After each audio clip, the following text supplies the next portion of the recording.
rise and soar, afraid no more. Ambitions high, dreams inside.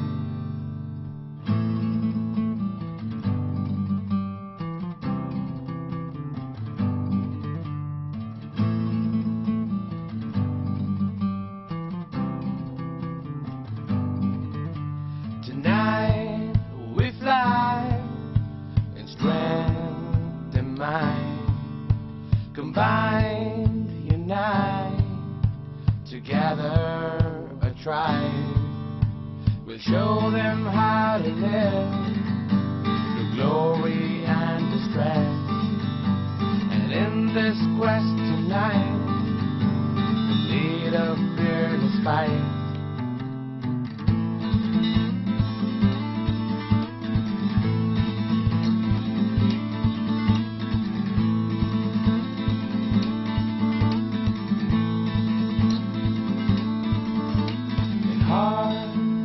Soul, we're brave and bold, a vision of hope, a foe set forth. We show them how to live through glory and distress. And in this quest tonight, we lead a fearless fight. We show them how to live dark and stormy mist. And in this quest tonight, we lead a fearless fight.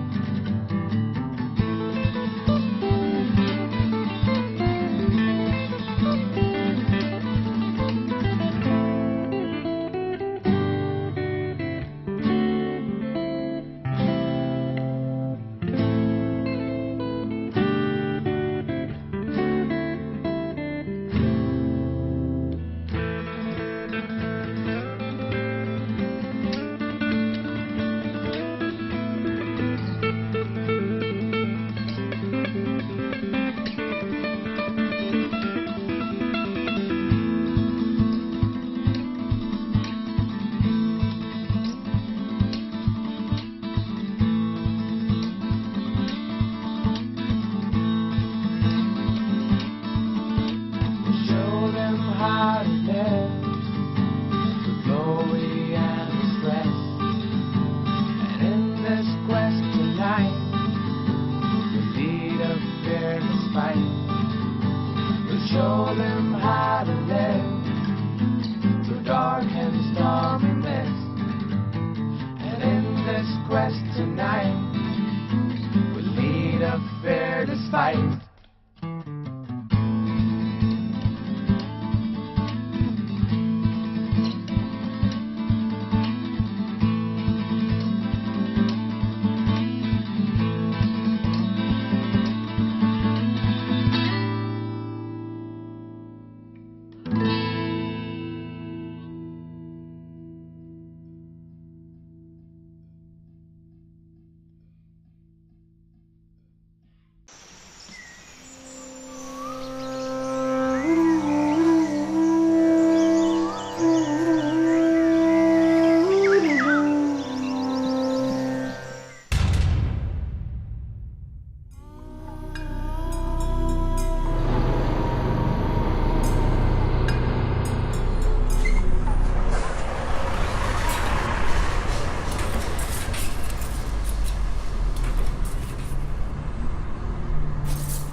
Satya, do you still get that stomachache you did as a little girl when you ate too many sweets? No, I don't anymore. Why? Do you still pop those stomachache pills each time you binge? No, I just control my sweet tooth, the real cause of my stomachache. Popping pills was just a silly coping mechanism. Ah, see? It's the same with all your efforts to reduce CO2 emissions by promoting renewable sources and introducing green rating systems, carbon credits, etc. Because you were trying to cure only the effect, while the cause remains unaddressed. Satya, the cause. Humanity's attachment to a lifestyle and economy based on avoidable commuting, unnecessary conveyance and transport, reckless exploitation and wastage on a blind belief that there are abundant cheap sources of energy. My mother's guru? Master? How did I get here? How is it that you're answering all my questions like you knew them? Oh, I'm just doing my job, my beloved child. Just as you are so sincerely doing yours. Come, hurry. We have work to do. But before that, let me just give you a glimpse of heaven. Point 1. Preservation of nature and her marvelous biodiversity. You are right in making that your first task, Satya. Ooh, beautiful. Now, point 2. What if the world is divided according to watershed regions as they still have a distinct character? It makes the goal of attaining regional self-sufficiency naturally easier. The single most important factor for attaining this is sensible and efficient land use of that particular region. So Satya, listen carefully. When each watershed region integrally aspires for regional self-sufficiency with sufficient care for the long term in water, food, energy, assimilation of solid, liquid and gaseous wastes, and in bulk raw materials for construction and industry, together with conserving irreplaceable biodiversity, then land use planning becomes a real serious challenge.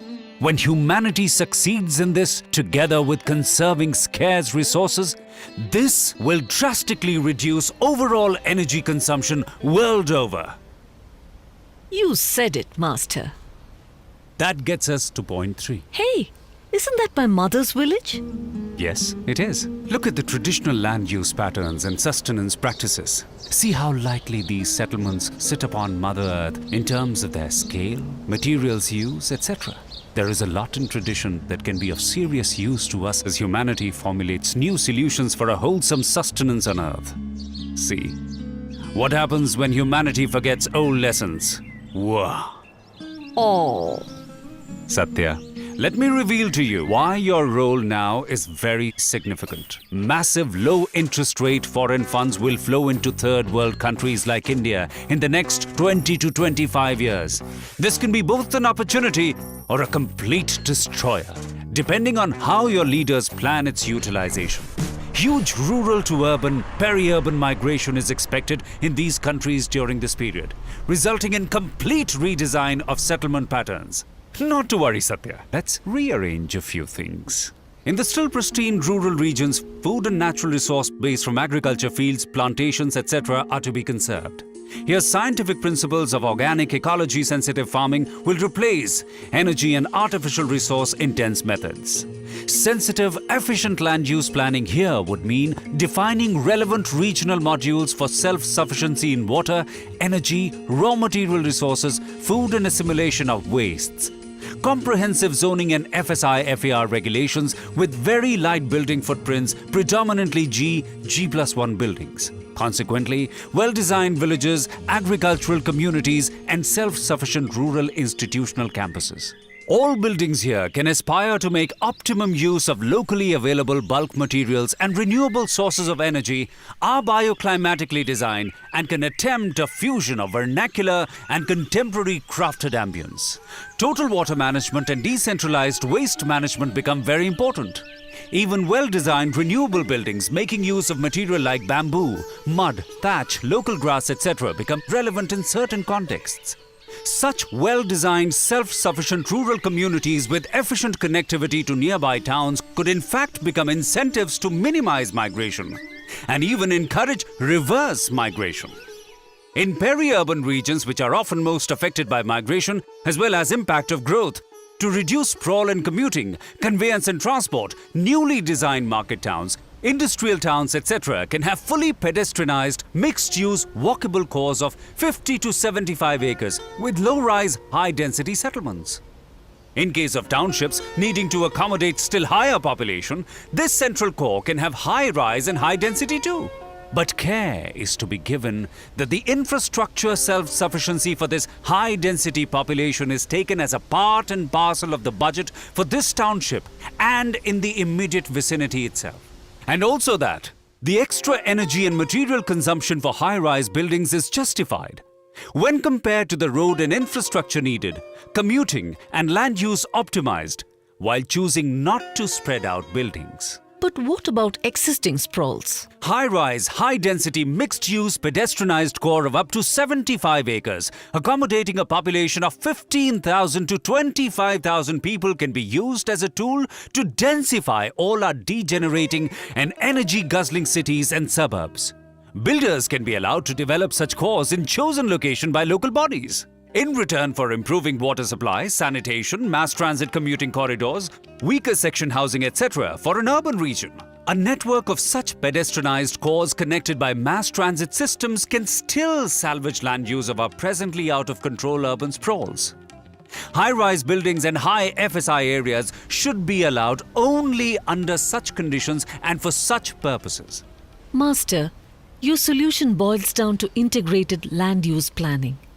But land-based resources are today in the hands of a very few people. Not just land holdings, monetary resources, technology, technical and managerial skills too. But these few may not cooperate, Master. Even some countries have tried to force the space of necessary change through tough policies and often high-handed top-heavy measures. But these have backfired or just failed. I'm concerned for the common man, for our young. I do not want them to turn to violence or become bitter and cynical. Will we ever succeed in achieving the cooperation required for our collective sustenance? Look again, Satya.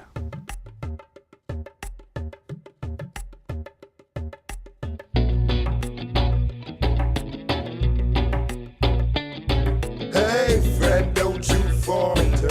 Hey friend, don't you falter. Hey friend, don't you falter. When some sort of folks splatter. Hey friend, don't you falter. Hey friend, don't you falter. Hey friend, don't you falter. When some sort of folks splatter. Better shut your trap. Better shut your trap.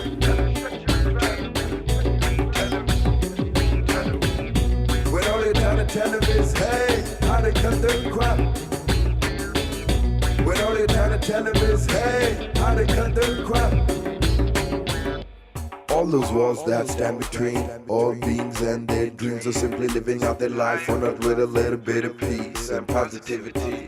Yo, sometimes it takes a little more persuasion than some folks to see the situation. Yeah, we are the new heroes, and we are wholly determined that word in measuring currency. But how much land have we worked? Also turning league, picking the green again, and having fun, sharing, caring for everyone, singing songs of love beneath these gentle trees. Oh peace, oh peace, oh bless. Hey friend, don't you falter. Hey friend, don't you falter. Hey friend, don't you falter.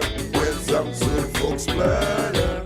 Hey friend, don't you falter. Hey friend, don't you falter. Hey friend, don't you falter. When some sort of folks splatter. My lessons to you in a nutshell. For a fair, just and sustainable future for all.